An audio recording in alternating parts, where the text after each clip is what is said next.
Hi, friends. Thanks for joining us. Do us a favor and smash that subscribe button just below. It takes a second and it helps the channel grow. We can't thank y'all enough. Benny, where can they find us on social media? Yeah, you can find us, Ray Benny Sports. We're on Twitter, Facebook, Instagram, TikTok. Also, check us out on Reddit and Discord, and leave us a rating on your favorite podcast provider. We got Winnipeg Jets Talk, NHL Talk, CFL Talk.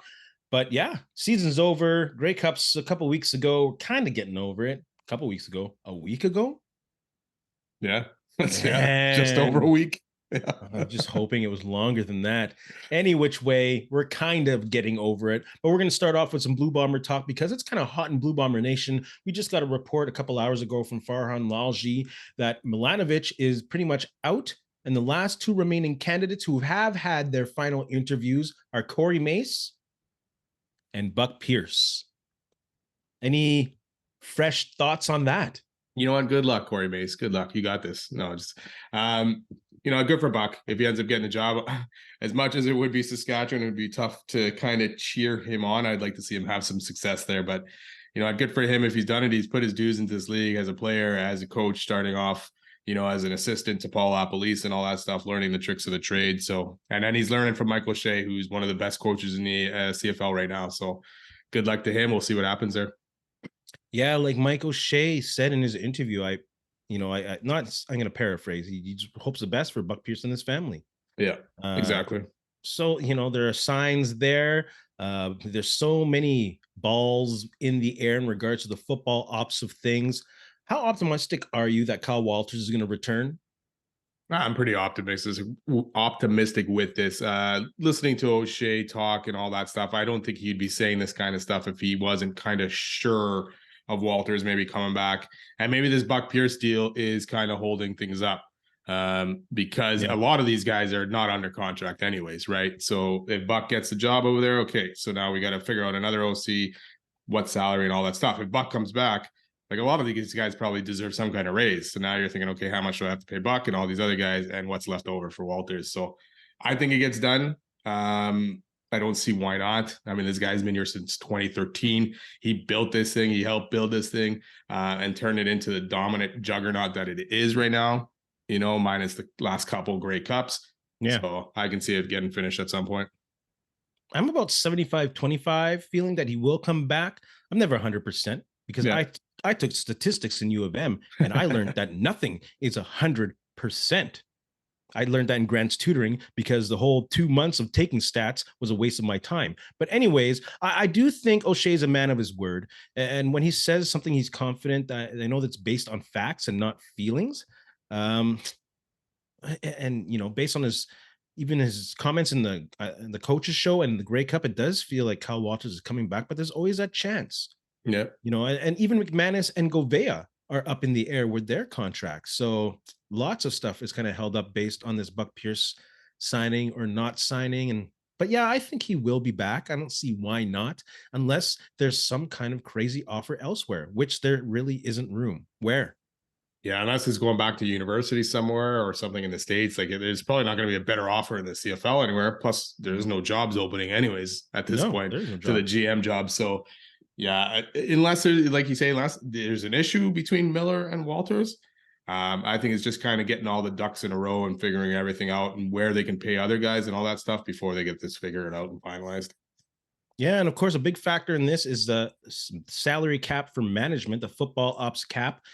O'Shea commented on the football ops management cap. He obviously is not very happy about it. The organization's not happy about it. Right now, it seems like teams that are successful are punished the most with this football ops cap in regards to keeping coaching staffs together. I do agree. It does suck. It prevents you from retaining the staff. It prevents you from mentoring and developing coaches. And then that in turn affects the product on the field. With that said, the league is still in COVID recovery mode, and the majority of teams are not making money. And the largest expenditure on CFL teams over the past decade have been coaches' salaries because staffs, like logistically, they doubled pretty much in the past decade.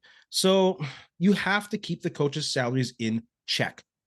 because that's the one that's rising the most in these costs. And when you're in a league that's financially in trouble time and time again, for whatever reason, you have to look at the biggest cost and what you can hold down. And the coach's salary cap is what it is right now. So I think, yes, you do have to keep it. Unfortunately, I hate it, but you do have to keep it. Yeah, I think it's the last one I saw. It's at 2.5 million is the cap, and that allows 11 coaches total, and then 25 total in your football operations. So that includes video people, scouts, and all that kind of stuff, right? So there's not a lot of to go around. Like 25 and 2.5 million, that's not a lot there, right? And your coaches are generally going to get paid way more than the assistants, the OCs, and all that kind of stuff. So tough situation for the Bombers, especially like when you're winning. Yeah, everyone deserves a raise, right? The players want that raise. The coaches are like, hey, we are working here too, and we've won for the last 4 seasons. We also want a raise, and you can't blame these guys. But I do agree in the sense that they got to keep the costs somehow under control. If maybe the CFL can find a way to raise this a little bit here and there to help with these situations without, going crazy, then that could be another option to look at that as well. But yeah. But like you say, these guys aren't going to stay around. These coaches, if they get a better offer in the States, better money, they're going to leave, right? They could end up leaving somewhere, even in the CFL, same position, if you're out of contract, in same position, but you get paid a little bit more because they have some more money in their cap. But this is also hurting the bad teams because they're keeping coaches, when they don't really, or when they really shouldn't. Dickinson for the last year, Craig Dickinson. So it's not helping on either side of the ball right now, besides maybe keeping the costs down. But it really hamstrings a lot of teams as well. They have to go through it with a fine, what do you call it? Fine tooth comb? What is it? Fine tooth comb? Yeah. It's like those guys in Spaceballs. We ain't found shit. But at the same time, it's like you got to find little details that you can throw into there, like have a Canadian coach exception. Yeah. If you're having young Canadian coaches, take that off the cap. So there's a little bit of flexibility. They can still have a staff, and they can still mentor these young Canadian coaches to come up, because it's great to see guys like Corey Mace get an opportunity to be a head coach. That guy was a favorite candidate of mine a long time ago. But yeah, be creative with it. Don't make it flat and simple and you're screwed with this amount, because it does handcuff, especially the good teams.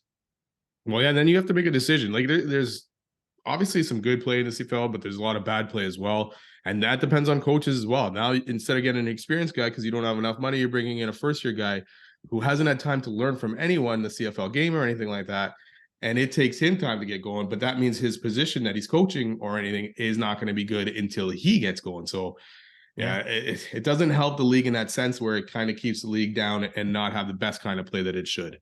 So something to look at. But it sounds like listening to O'Shea, it's like a non-starter. The league is like, hey, no, we're not touching this. We're not doing anything with it, and that's it. So ridiculous. That kind of frustrates me the most. Is like, guys, take a look at this. This will help the league. I know you don't want people to overspend and go crazy, and some of the richer teams go nuts or whatever, but something's got to be done to adjust it even a little bit. Or maybe like coaches, when they're within their first 3 years, their salaries don't count against the cap. Yeah, that's a great idea, actually. I like it. I didn't hear that from no one. That's my straight up idea. Ray for commish. Hey, I got the resume. No, you got my vote. Thank you again, brother Bernardo. Let's move on. I got all passionate. I don't even know where we are in the program. Any more thoughts about O'Shea's comments on his staff and the football ops management cap? No, but I sense his anger and I agree with his anger, but at the same time, you got to look at it from the league's point of view as well. Yeah, people might say, oh, COVID still. Yeah, COVID recovery still. Financially, individuals and small businesses are hurting. So imagine a tough go, financially failing a bit league. What's failing? Because most of the teams aren't profitable. No, and what's a salary cap for the players? Just over 5 million, right? Or something? Yeah. So I mean, unless the CFL can snag a pretty good TV deal, either again re-upping with TSN or something else comes in to bump up that the finances of the league, you're kind of stuck where you are right now, because a lot of teams. Yes, the Bombers had good attendance, but Calgary did not. So it's like one was good, one was bad. It's not like all 9 were doing very well in the stadiums either to boost those revenues. So yeah, not until 2026 for a new contract, and they better find a way to make that good. Yes. You know what I mean? Either offer Sportsnet a good deal to share it with TSN, or make TSN pay out of their ass. because you know what? I think the CFL is heating up, and they will, especially if they market to the States. Yeah, and they've done a lot of that, and I hear good things from people actually watching in the States. So More of it though. yeah, More. yeah. Free agency coming up February 14th. Not coming up. Somewhere Jeez, around there, a yeah. long time ago. 3 months. Seems very close, but because people are talking about it so much, which non-Blue Bomber free agents would be top 3 on your list? Go with one. Who do you got number 1 on your list? All right, you know what? I'm probably going to go with Matthew Betts right now. This is assuming that, that some of the they don't sign some of their regular guys back or something like that. And these are the guys I would like to see fill in those positions if they did not. If they didn't bring back Jeff Code or Jefferson for some reason, Betts would be at the top of my list to bring that guy in and kind of solidify the D line. He's obviously going to get paid pretty good in this free agency, but yeah, if he's out there and Bombers need help on that D line, Betts. I was thinking Betts too, but I was really turned off by his last few weeks in performance, especially against the run game. It's like he's almost invisible when a team can establish the run game. So I don't know if I invest. You said it. He's going to make a lot of money, and I agree with you. He's going to take a lot of money from somebody, but I don't know if he's worth the big money. Like he'll get you 18. Maybe that was his good year. He had a couple big spurt games, but he was also blanked. Yeah, he was invisible for quite a few games, and he's not a huge pass blocker, and he's not very good against the run. So I don't know. Fine, we don't. I didn't put him in my top 3. I know he's good. I know he's good, and he's Canadian, but he was too invisible sometimes for me.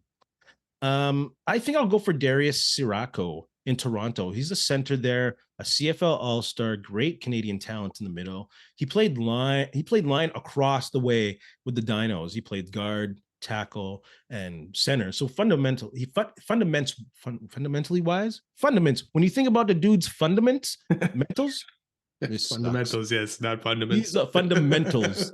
Put the fun in fundamentals. He's got them. So I think he'd be a great pickup, especially for the Bombers. They might lose some linemen. So he's a top Canadian lineman. So I put him number 1 on my list.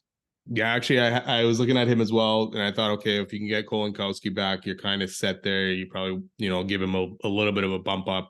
So for me on the O-line, if again they're losing guys, they're losing guards, maybe Brandon Revenberg would be a good one to bring in.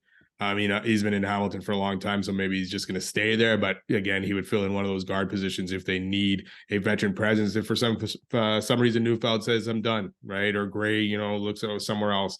It'd be a good option to kind of fill in that O-line because he's got the experience and he's still playing at a high level. Yeah, he's pretty good. At 30, he's good. Yeah. I can think Mike Rose on the defensive tackle on the O-line, an American on the D-line. They need to get stronger, I think, on the D-line in the middle. He's a plug. He's a beast. 3-time consecutive CFL All-Star. Him, a combination with the Jeffs would be mental. QBs they'd be scared. They'd be scared of the defensive tackle who put up 10 sacks and the 2 Jeffs on the edges. You could almost play a 3-person front with those guys. Yeah. And hide the blitz with Brian Cole. I hope they sign him. Who else you got on your list? Yeah, that's the one thing for me. If you can bring it back to both the Jeffs, you need to find a good DT or a good interior D lineman to cause havoc as well. And Jake Thomas and Walker and Lawson didn't really do enough of that this year. So I'd like to see somebody there too, like you're saying. I'm going to go to the linebacker core. I'm going to go with Tyrese Beverette, maybe on the outside, depending on what happens with Kyrie Wilson this season and all that stuff. But he had a great season, a strong finish to the season. He was a big hog in that Montreal defense that played so well down the stretch. So I would take a look at him. Man, he was a beneficiary big time of Sankey coming in. That opened things up for him, man. Yeah. Sankey's so good. What a pickup. Cleo Lemon's also a free agent. Yeah. Hey, you know what? I look at those guys and they're just always in the right spot. Like they just play well. Like even Calgary getting rid of Lemon last year. Like, I mean, there's a part of the reason why you guys were bad. You're getting rid of guys like that who just had an awesome season and won defensive player of the year. Like what the heck are you doing? Yeah. It's weird. Like some players do not translate. Like we saw Tyrone Jones go to another team. He didn't play as well. There's players like that where they're just, he was also old in his career. That was a bad. But Sean Lemon's there too, right? The guy. I mean, Sankey's been around too, and these guys are just bringing it. That's every true. year, man. So Tyrone Jones is my favorite player. I apologize. I shouldn't have thrown that name out there. I'm just thinking of great players who weren't as good on, and automatically he's my favorite great player. So respect. But the last guy on my list is Stavros Katsantonis from Hamilton. I fell in love with that guy when I saw him play the Bombers. I should have knew about him before that, but when we watched him play and he was there pretty much every play where the ball was, he was all over the field. He's a great blitzer, a great tackler and run support. He's like Scott Flagel, Glenn Suter, Rob Hitchcock from Hamilton, all those dudes. He's a great Canadian safety, so I'd sign him quick. Yeah. Sorry, Brandon Alexander. As much as I see a lot of these Bombers coming back, there's got to be new guys coming in. There's after a certain amount of time listening to the same coaches say the same thing, and you kind of start to tune it out. And same with the player, the coaches to the players. It's like you're trying to teach a guy, and you're like, oh, he's not, he thinks he knows it all at this point because I've already said this stuff to him, right? So yeah, at some point you got to rotate that roster and keep it fresh. So I expect a bunch of changes. I do expect stuff to stay the same for the Bombers, but yeah, they're gonna have to dip their toes a bit in this all. But it's gonna be harder. Because yes, these guys want to possibly go like the guys outside the Bombers. Yes, you go to a winning situation, but you're not necessarily going to take less money to go to a new situation, right? That's why it's easier for the Bombers to kind of convince their own guys, hey, take $10,000 less because we got a great chance to win. So maybe some of these guys will see it, but a lot of these guys will be going for the money. Man, I just had a great scenario in my head, and it might work and it might not work. If they got Katsantonis as safety, I would actually like to see what Brendan Alexander can do as one of their cover linebackers. Yeah, he's a tackler. Oh, he is. He can step up and hit. Remember Lamar Griggs? He was able to step up. Kyrie's Hebert, he's able to do the safety to linebacker thing. So maybe. Yeah. That'd be interesting. Yeah, I'm a great fantasy football CFL manager. That wouldn't work with the cap though, but I'm just saying. What do you want to be, the GM or the commish? You can only have one. I'll tell you next week. Bomber fans, we got 3, right? 3 and 3. Yeah. I'm so confused tonight. I'm just so excited and goodness gracious. Put your thoughts below, Bomber fans. Top 3 free agents from other teams you wouldn't mind seeing in the blue and gold. Let's talk about the Edmonton Elks.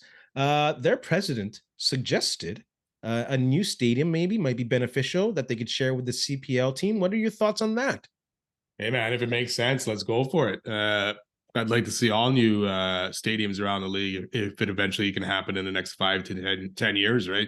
Or if they can get started, really, because it's going to take a few years, obviously, to build. But I mean, if you can get a stadium just like the Bombers are doing, sharing it with Valor, and they can do it with the CPL as well in Edmonton. That stadium, as from what it is, it's older. It was built in '78. It's huge. It's going to cost you a lot of money to run that stadium for all those seats when half of them aren't even being used, right? So if you can bring a more modern, state-of-the-art stadium into the picture that doesn't end up costing a lot or anything like that, I know it's going to cost a lot, but keep that price within range. I'm all for it because it's better for the league. Right. And it's better for the future of the league as well. Yeah. Calgary just got a whole bunch of money for a new arena. So Edmonton's up. But Calgary's not getting a stadium, though. They're getting a hockey arena. They need a stadium as well. How much do they get for the hockey arena from Alberta? 300 million? I don't know. The whole thing costs that is not enough to help for Elks to get a stadium? Yeah. I mean, if you get that for that. I mean, Calgary needs it. Yeah. Well, Calgary needs more money too, right? I mean, but Edmonton just did their arena not that long ago too. But they barely got any provincial support with that arena. That was almost all on their owner to put that one up. It was crazy. They had to fight and nail for any kind of provincial. And then Calgary seemed to get it no problem. But any which way, that's an Edmonton issue. I'll let them debate that. But I totally think they should get a new arena, a stadium. And it's not just about getting something new and whatever and the shiny and the bringing new fans in. It's about environment.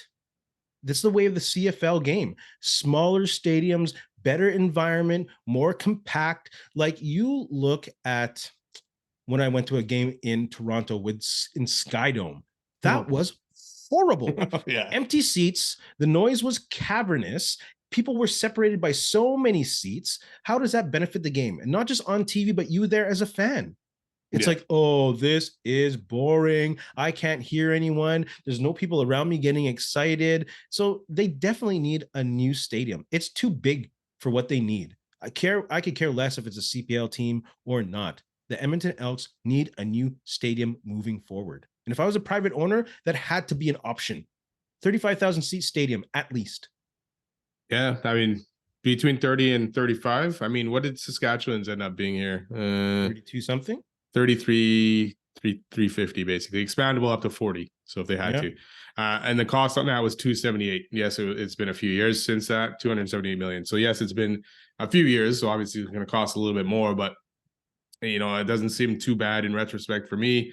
If you can do it, because like you say, having guys sit here and then another guy sit way over here and all that stuff, it does not help the noise. It does not help the atmosphere or the team on the field. I mean, you can see how loud, you know, IGF gets, right?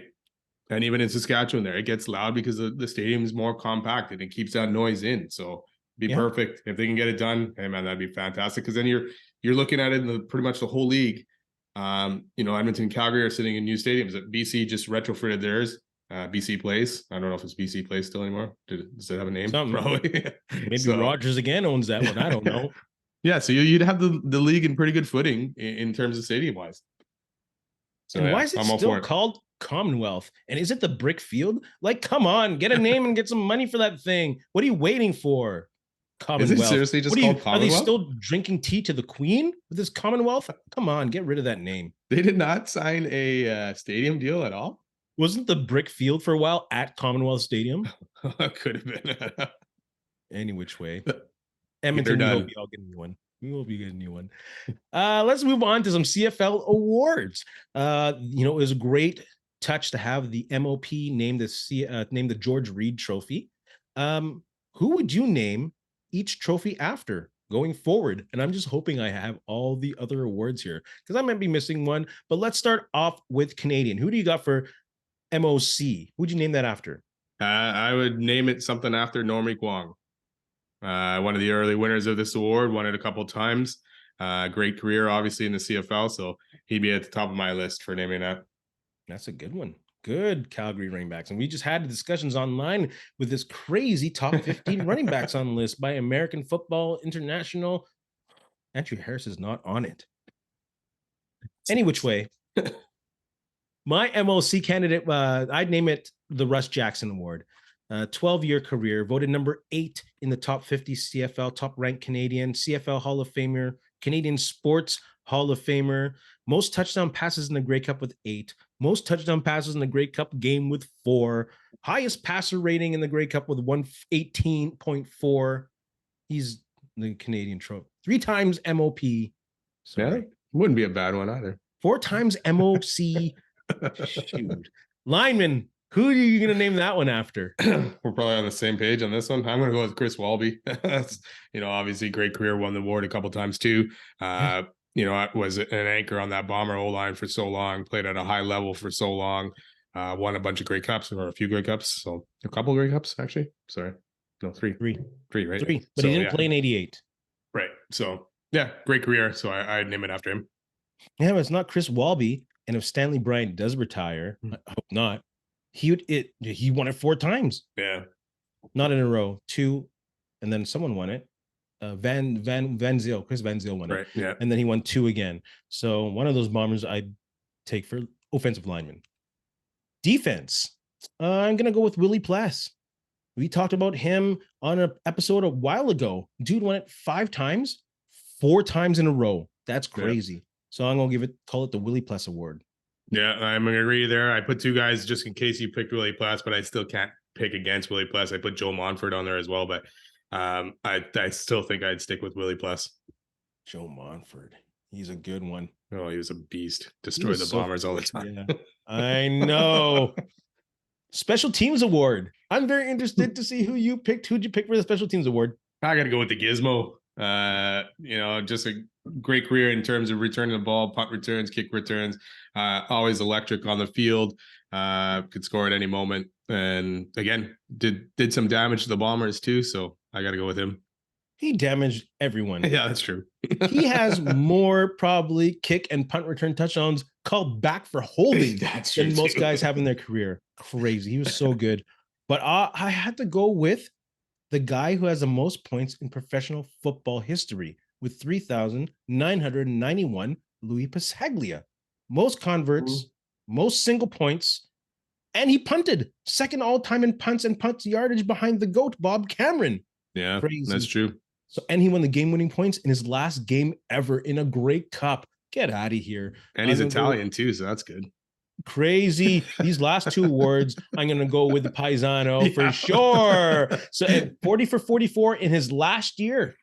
His last year playing, he went crazy. So Louis Pasaglia definitely gets my special teamer award. I'm pretty sure you got the same coach of the year. Who do you got for coach of the year? Yeah, we're sticking with Italians. I got Wally Buono. Obviously, most wins in CFL history. Great career, longevity of it all. Did it well in Calgary and then did it very well again in BC in two different spots. And he's been around in the league for a long time. I know he still consults probably here and there. Teams ask him still his advice. So yeah, he's my choice here. Oh, absolutely. Yeah. Most Grey Cup wins with 5. And not only just a great CFL story, he also played with the Alouettes, I think his hometown team. Right. Yeah. A great Canadian immigrant story. And you know how I've really been pounding the stone about the new Canadian population not being mined enough by the CFL. Like, this is a great example. You have a guy born in Italia, moving to Canada as a child, falling in love with football, and becoming one of the greatest leaders and coaches in the game's history. I think he's still actually VP of football operations with the BC Lions. Oh, is he? Okay. Maybe he is actually just a consultant. Sorry. I might be wrong on that. But yeah, see, undoubtedly, Wally Buono gets a Coach of the Year award. CFL fans, put your comments in the comments section about some of the awards names. If you have any other ones, like there's so many other players who can be named. So keep the conversation going. Did you know his first name is actually Pasquale? I did. I did. I may have known that, but I did not remember it. So that's great. I didn't want to say it. Though. Wally's not very Italian, I guess. No, but Pasquale is. Yes, Pasquale is. We went to school with a guy named Pasquale. There you go. That was awesome. Dude, it's like you can't be more Italian than that. He's a great guy. So are you, and you're Italian. That's why. Thanks. Thanks, man. And for other reason. Let's move on. Touchdown Atlantic. Is it time to move that game around? And what other markets would you like to see the CFL explore? Yeah, I think it's time, especially if you're not going to be able to capitalize on getting that expansion franchise in the Atlantic somewhere. I'd like to see maybe Quebec, just to kind of get an idea, Quebec City, obviously, just to get an idea of maybe what kind of fan support you could get and what kind of fever they kind of bring to the game to see if that's another option for expansion at some point. Because at some point, you got to cut the bait on Atlantic Canada. If it's going to happen, let's get it done. If it's not, let's move on and see where else we can go. Yeah, you want to cut the bait, but they keep getting nibbles, bro. I know, but it's a prospective group. You get nibbles, dude. We're going to be here in 10 years doing this, and we're going to be still talking about Atlantic Canada being an expansion franchise. We're already 20 years deep into this conversation. No, the 80s. Yes. Oh, I'm so old, eh? I think the 80s were 20 years ago. Yeah, that's not yesterday anymore. Get out of here. I think there's a few great cities. Like, I'd love to see them go to Surrey, BC. Saskatoon, Saskatchewan would be great because, fans would show up. I don't know if they'll get a full-time team there because they might draw from the Roughriders, but who knows? It might be worth it. Quebec City, like you said, and Moorhead, Minnesota. That's less than a 10-minute drive from Fargo. So why not see what you can do? It might be a smaller field, but try the soccer field they play in and just display the game. Maybe some American affiliates might be willing to cover it a little more. You'll get it on the news there. It's something. Yeah, maybe even have a couple of these games a year, just like the NFL's going to Europe and all that kind of stuff. Now, maybe you're touching the states, but more the northern states, right? And seeing, hey, do they have any appetite for CFL football and stuff like that? Yeah, it's a great idea. Idaho and Wyoming. See, man, I'm putting chips in my commissionership right now. So you're back to the commissioner chair. Yeah, exactly. Whatever job comes, I'll take it. Let's move on to some Jets. Yes. Yeah. Winnipeg Jets Talk, brought to you by Fahrenheit Airbrushing. Stand out in the ice, pavement, or the field with a custom airbrushed helmet or goalie mask. A local Manitoba business with affordable solutions for any project. Check out Fahrenheit Airbrushing on Facebook or call them at 204-891-7431. Tell them Ray and Benny sent you. Thank you, Fahrenheit Airbrushing, for your support. The Jets. let's move through this quickly because last week is last week and this week is coming up tomorrow. They had that Florida trip and then they went to Nashville. What are your thoughts? What did you like? What didn't you like? Who's the star of the week for you? Yeah, good week for them. I mean, those are two tough games going into Florida, playing Tampa and the Florida Panthers. They came away with victories, 3-2 in Tampa Bay in overtime, and then 3-0 over Florida. So very good games there. I like the fact that they came out strong against Tampa Bay. I know Hellebuck kind of kept them in that game early, but the Jets built a 2-0 lead. The unfortunate thing, the only thing I didn't like is you kind of gave up that 2-0 lead. And I know it's Tampa, and they're going to come at you strong, but they had tied it by the 6-minute mark of the second period and kind of took over that game. The great part of that game is the Jets shut it down after that. And Tampa Bay only ended up getting 8 shots, I think, around 8 shots total the rest of the game and into overtime. So big Jets victory there and a great, 939 save percentage for Helly. Florida again. Hold on, don't go past Tampa Bay. I don't want to talk about Tampa Bay before you go on to Florida. These are 3 games. Hold on now, a second. Tampa Bay, they got a sold out crowd. Good for them. Winnipeg, y'all gonna learn. We got to show up to support the team. This is Tampa Bay, a market that we made fun of in the Sun Belt. If they are selling out games this early in the season with their record, which is still a playoff record, we got to start doing it in Winnipeg, including me. I haven't been to a game yet, but I've been busy with my job, so I have an excuse. Like you, I like the 2-0 lead. I don't like the 2-0 comeback. A power play goal allowed. Well, okay. On the first goal, I really like the pressure in the Tampa Bay zone. I like the patience that Ehlers had, and I just like the way they moved the puck in the offensive zone and opened Morrissey up in the faceoff circle, which was beautiful. And they're just one of those teams that depends on strong, fundamental plays that get people open in the offensive zone. So against Tampa Bay, I think they really showed that. Johnson was solid and actually kept them in the game. Yeah. But like you said, Helly, 939 save percentage. And he was on a roll before this. He was on 912 trying to get out of that 800 high 800 save percentage that you were talking about before he got onto that streak. So, man, that was a good game and a good character game for the Jets. Yeah, and a big way to shut it down defensively too, because Tampa was taking it to that in parts of the first and early in that second, and then the Jets shut it down, and only 4 turnovers given up by the Jets in this game too. And we've seen this Jets team in the past give up tons of turnovers throughout the game. So yeah, they held strong, and and Helly and that defensive play gave them a chance to win this game, and they took it in overtime. Yeah, I think what we learned, and we're going to talk about Florida in a second, is a difference in between good Jets defense and bad Jets defense is if they're on their heels or if they're attacking, if they're being that annoying fly in people's ear in their zone, which they did very well in Florida. I think they're a much better team, but they didn't do too well in Tampa Bay. Speaking of Florida, what are your thoughts on them? Again, Helly, big game, solid. Like everyone says, he was big and boring. I know some people hate that for some reason. Bobrovsky also played well, though. It was a good goaltender duel, and it took almost, you can call it a garbage goal by Niederreiter. The first one, it was just driving to the net, finding the puck in the crease and tipping it in. And then the goaltenders kind of took over until Ehlers made that fantastic move around the Florida D and went high on Bobrovsky to make it 2-0. And at that point, the Jets kind of took the game away. Florida had 33 shots in this game. But if you're looking at the stats, the shots, they were all from the outside. They were all from almost the blue line. There was nothing really from in front of the net. And that was crazy to me because the Jets gave up tons.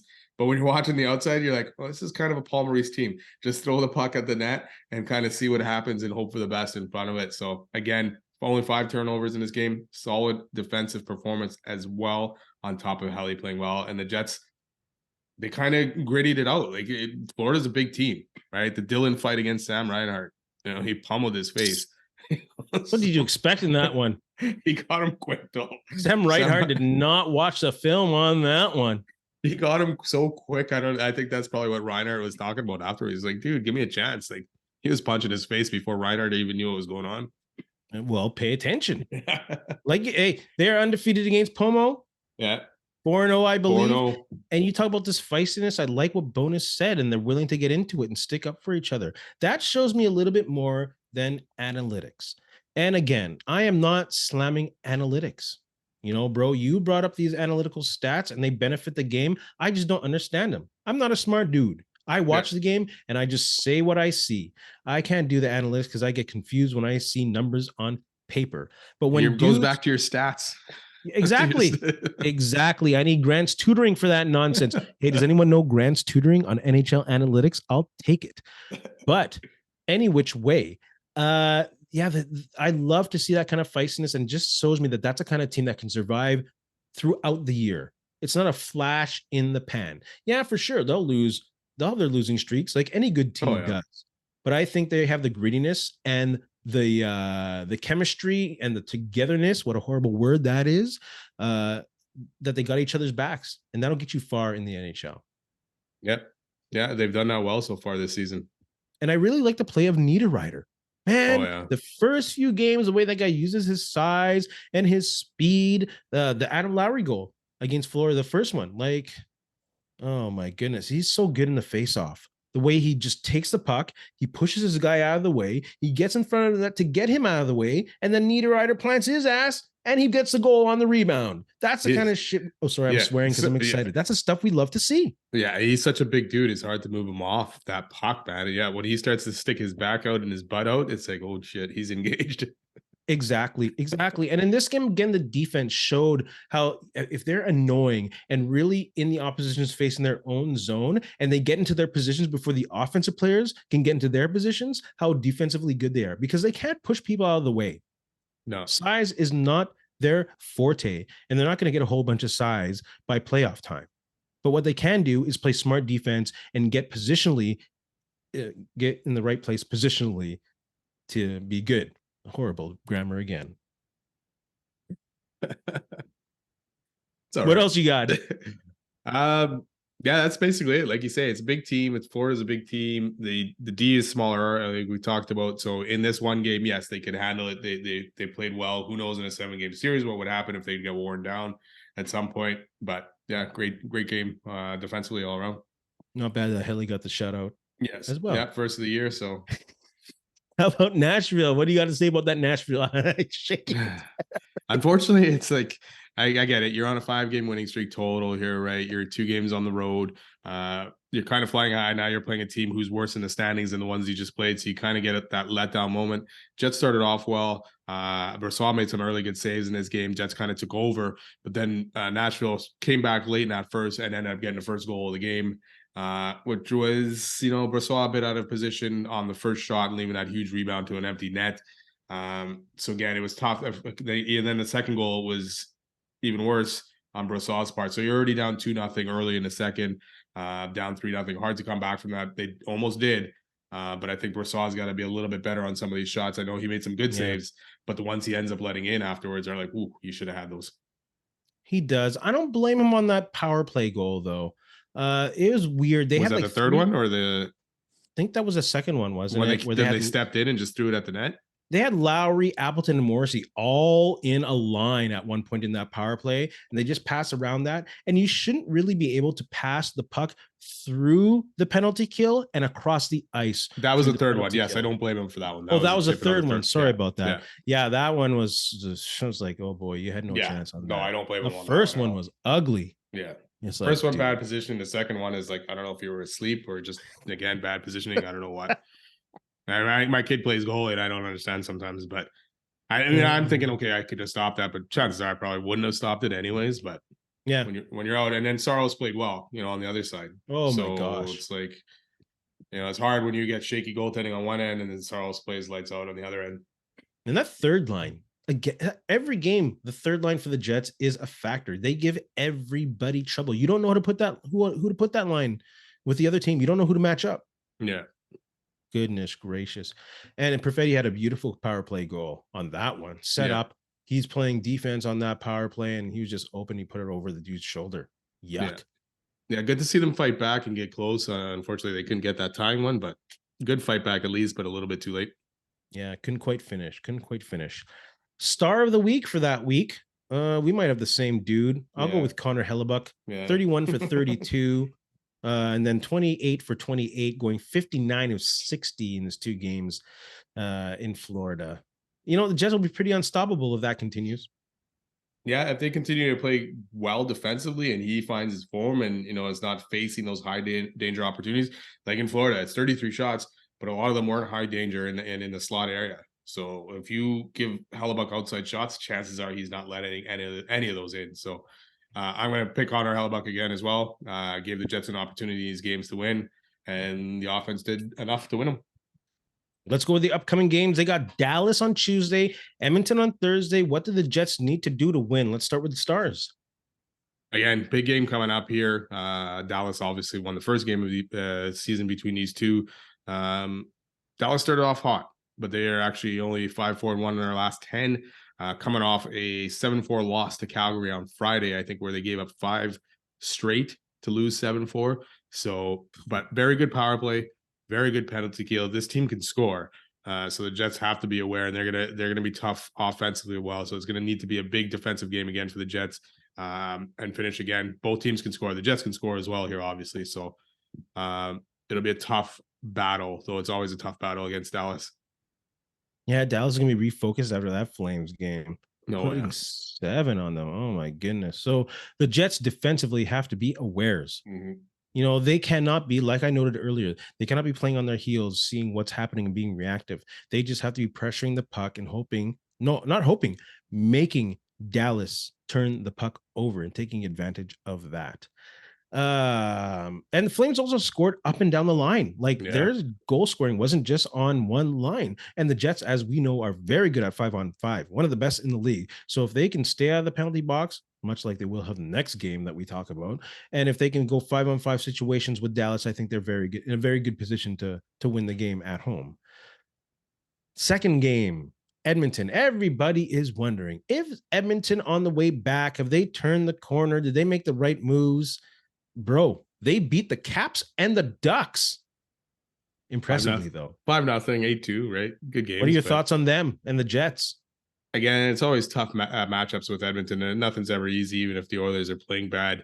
But obviously, Edmonton can score, just like Dallas can. Edmonton's got a lot of firepower, and their power play is still deadly, 25%, over 25%. So if you take a lot of penalties in this game and give them opportunities on the power play, they're gonna cash in. It's hard not to with Draisaitl, McDavid, and all that. So their penalty kill is not as good. So if the Jets can take advantage there on the power play, Edmonton's also only 3-8 on the road so far this season. They've turned it around a little bit. I mean, they're 5-5 in their last 10, so they are playing a bit better hockey. Skinner seems to be better, but they're still iffy here and there, even though the last 2 games are good. They play Vegas, I think, tomorrow before the game on Thursday, so we'll see what they can do there. But it'll be a tough matchup here again. And again, a lot of firepower, need a good defensive game. Yeah, I said my piece already pretty much. Just stay out of the box. Yeah. Winnipeg is 73%, 5th worst in the league. Man, those 2 games that they won, Edmonton, 50% in the power play. They can't mess around with that power play. It's too good. If they get more power play advantage than the Jets, they win, without a doubt.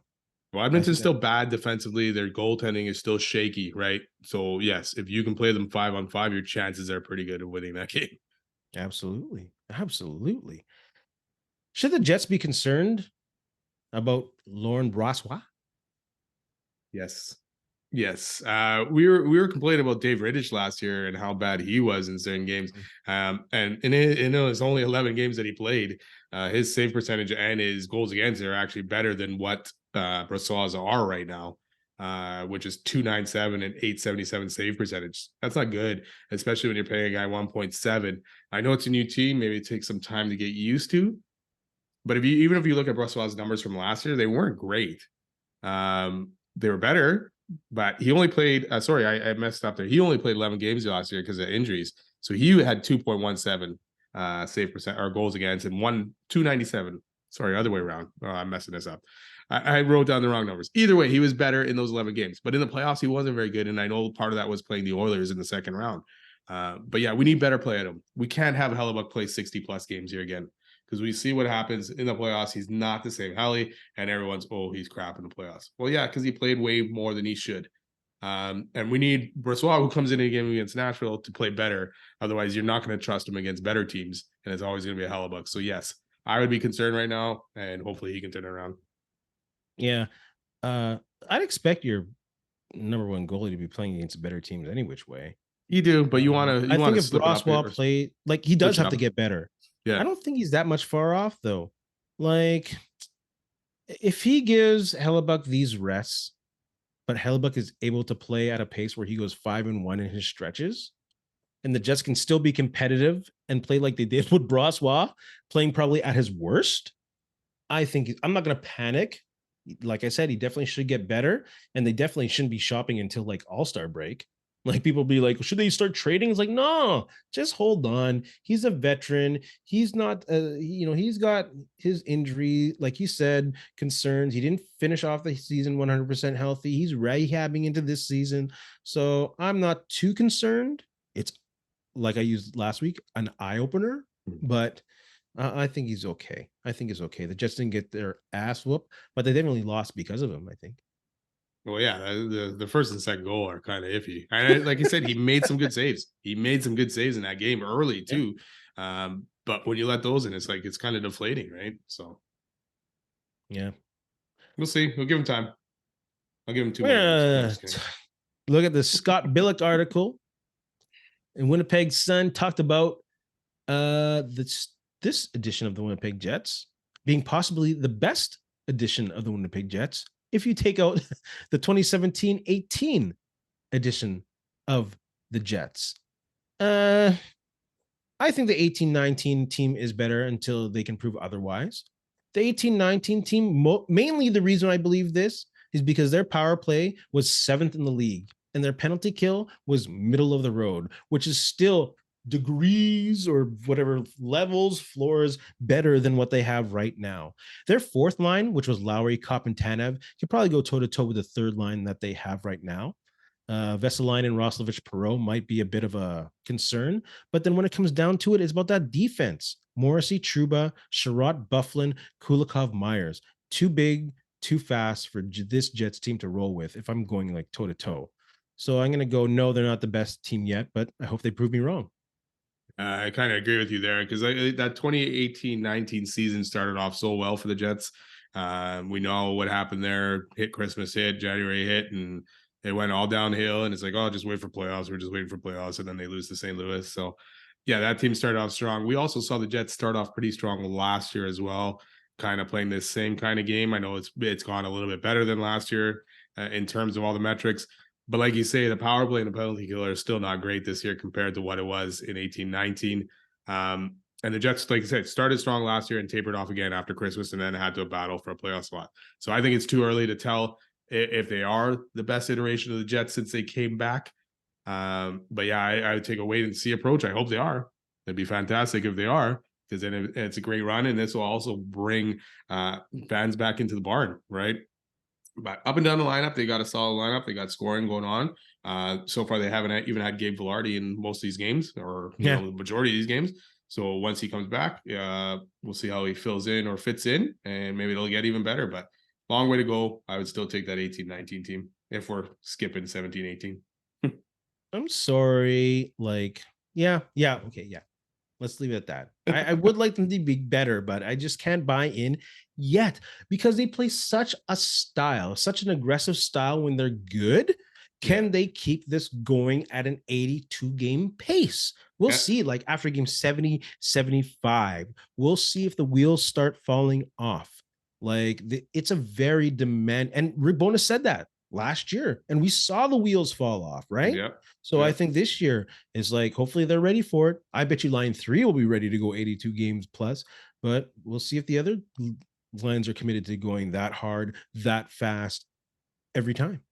Well, yeah, can Appleton keep his pace going? Can he continue to score goals throughout the whole season? Not in the first 20 games of the season. All that will be good questions to have and to ask. But yeah, it'll be telling for sure. To me, it's more once you get to Christmas and see where you're at, right? That's more of a good stat for me. I know most people say if you're good at American Thanksgiving and you're in the playoff spot, you're going to end up in a playoff spot. Oh, that's only 20 games in or less, right? So Christmas is a good point for me, or just after that. I wasn't on board last year, and then I bought in, and it kind of fell off the wheels, or the wheels fell off a bit. So, it's good that they're in contention right now and they're battling for first and essential. This idea of you are what you are within the first 20 games, I don't understand that. Like within the first 20 games of the NHL season, what have you established? What have you gone through? Like the Jets have gone through amazingly, which I didn't mention earlier. The good thing about that Florida game was Rick Bowness coming back. So they've gone through their coach leaving, and they've gone through a Velarde injury. Yeah, no injuries otherwise, really, right? So, like, who knows what's going to happen in the next 20 games? Knock on it right here, bruh. It's fine. So, yeah, I don't know. We'll see. Jets fans, put your opinions below. We'd love to hear them. Let's do some NHL talk quickly. Fleury mask, controversy, NHL. Your thoughts on that? Oh my God, the NHL, I don't know. It makes itself look like a joke in these situations, and I don't know why they have to do it. Props to Fleury, Marc-Andre Fleury, for still wearing the mask in warmups. The mask is going off to auction to raise money. I don't know why the NHL has anything against it. And really, it's every mask, every goalie mask has something on there that represents the goalies and what they feel or what they've grown up with or anything like that. Every mask does.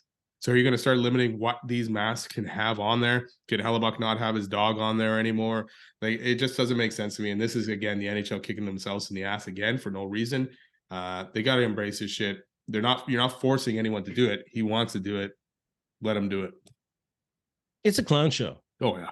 Like, I want to represent an underrepresented community with a mask in warm up and make money for them. The stupid can you be as an administration to say no and threaten them with a fine? Like, in regards to social awareness, the NHL is dead last. Terrible. Dead last. Yeah. Idiots. They are run by a bunch of buffoons. Big time. Yep. Whew. Trouba Slash. Speaking of a league run by buffoons. Like, $5,000 for this? Are you crazy? Like, what is the dude swung his stick at another human being? I don't think he should get more than 2 games, though. Yeah, I wouldn't be upset if he got more than 2 games, but he should have at least got 2 games. Trouba's been suspended before. It's not like he's an angel on the ice, right? No. So, and he's gotten away with some heavy hits and questionable hits where he's not gotten suspended. But this is goofy. I mean, he took a baseball swing to the guy's head. You know, like, again, someone, I don't know where it was, but the comments, it's like, this is no different than McSorley hitting Brashear, really, right? Yeah. You know, so I think he should have definitely got suspended, whatever amount of games it is, but $5,000, especially for a guy who's making what, $8-9 million a year. That's a joke. Another joke by the NHL. Yeah. 2 in 1 week. I won't go into the McSorley swing, because the difference between that one is, number one, the dude's back was turned to him. And number two, I don't think he was intentionally swinging for his head. Trouba wasn't? Huh? Trouba was not. What was going on with Trouba? I think he was actually going for a regular, you know how they hack each other on the legs and the wrists, and the guy pushed him and held and pushed. You can see the physics of it. He pushed his elbow down and his stick went up. I do not think Trouba's intention was to go for his head at all.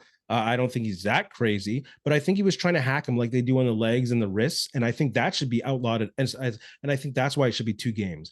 More, I don't think so. I think I know he has a past. I don't think he was hacking for his head on purpose on that one. Either way, that was a tough swing and a hard swing. So even if he's going for the body, but again, you have to be responsible for your actions, and you have to be responsible for your swing and all that kind of stuff. So $5,000 is a joke. That is a joke. We'll agree on that one. That's terrible. How like every time they discipline someone, it's a joke. Some guy's gonna do barely nothing and get suspended for 5 games in the next week.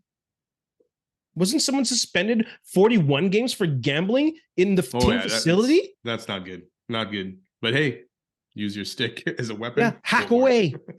Hack away. Guy wasn't even gambling on his own team, just using the Wi-Fi in the team facility. Get out of here, NHL. You're so dumb. Benny, you have anything to say to our smart friends? You know what? Thanks a lot for listening. Don't forget, subscribe and follow, and have a good couple of days. I mean, it almost made you choke on your drink. I almost spit that out. What are you drinking? That beer almost came out of there. This Sucrum's Eternal Sunshine. Actually, it's pretty good. First time I've had it. So I'm a fan of Sucrum's. Y'all, we are trying local beers here. I had the Oceans 12. I love that name. Oceans 12. Oceans. I can't see it. Yeah, the screen is Fort just Gary. always like Any which way. If y'all have, look, how do you do that? If y'all have, just gotta get the right spot. If y'all have any thoughts on local beers that we can try, send them in. We'll try them all, because that way we do beers and podcasts. Benny, you have anything to say to our friends? I already did already. You've had too much beer, I think. Oh, this is 7.5, by the way, friends. It's 7.5. And in the famous words of Michael Jordan, never say never, because limits, like fears, are often illusions. Hey, friends and neighbors, don't forget to check us out online on Facebook, TikTok, Instagram, and Twitter at Ray Benny Sports. And don't forget to check out our YouTube channel. Leave a like, leave a comment, tell us what you think.